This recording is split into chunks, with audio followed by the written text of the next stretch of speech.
Hi friends, Aaron ടോക്സിൻ്റെ പുതിയൊരു വീഡിയോയിലേക്ക് എല്ലാവർക്കും സ്വാഗതം. ഇന്നലെ നടന്ന ലാലിഗയിൽ റയൽ മാഡ്രിഡ് 2-0 വിജയിച്ചിരിക്കുന്നു. ലെവാൻഡയുമായിട്ടുള്ള മത്സരത്തിൽ 2-0 എന്ന ഏകപക്ഷീയമായ സ്കോറിലാണ് റയൽ മാഡ്രിഡ് വിജയിച്ചിരിക്കുന്നത്. റൗൾ ആർബലോയുടെ കീഴിലുള്ള റയൽ മാഡ്രിഡ് ആദ്യമായിട്ടാണ് വിജയിക്കുന്നത്. ചാബി അലോൺസോ റയൽ മാഡ്രിഡ് പോയതിനു ശേഷമുള്ള ആദ്യ വിജയം റയൽ മാഡ്രിഡ് നേടിയിരിക്കുന്നു.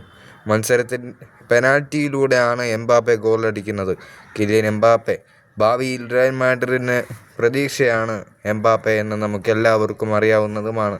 പിന്നെ റൗൾ അസെൻസിയോ ഒരു കിടിലൻ ഹെഡറിലൂടെ ഗോളടിക്കുന്നു.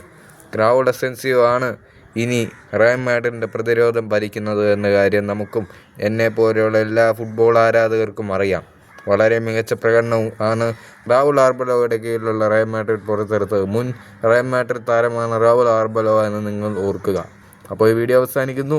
എൻ്റെ ചാനൽ ആദ്യമായി കാണുന്നവർ ജസ്റ്റ് ഒന്ന് സബ്സ്ക്രൈബ് ചെയ്ത് അടുത്ത് കാണുന്ന ബെൽ ബട്ടൺ കൂടി എനേബിൾ ചെയ്യുക. അപ്പോൾ നമുക്കൊരു അടുത്ത വീഡിയോയുമായി കാണാം. It is Aaron talks signing off.